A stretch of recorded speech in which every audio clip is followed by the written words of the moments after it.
তোমার হাতে বিরিয়ানি কিসের জন্য? মানে আমাদের একটি বান্ধবী ছিল, তার বিরিয়ানি খাওয়ার খুব ইচ্ছা। তো সে আমাদের সাথে বাজি রাখলো যে 2 প্লেট বিরিয়ানি আমি একা খেয়ে নেবো, যদি না খেতে পারি তোদের 7 জনকে আমি বিরিয়ানি খাবো। আর তার জন্য আমরা এই বিরিয়ানি নিতে এলাম। আর ও যদি খেয়ে নেয় ভালো, আর যদি না খেতে পারে আমাদেরকে 7 জনেরও বিরিয়ানি খাবে, 700 টাকা রিপিট হবে।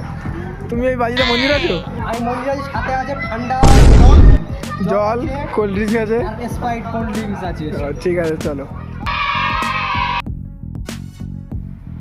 বল যে আমি চলে হেরে গেলাম।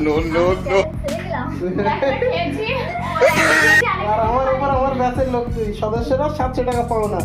বল সেই চ্যালেঞ্জ হেরে গেল, দেখি না একটু সেই চ্যালেঞ্জ হেরে গেল। পরের বুধবার আমরা 10 জন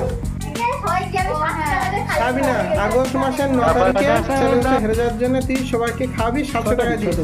6 তারিখ তুই খাবি, তুই যদি রাজি থাকিস তা বল।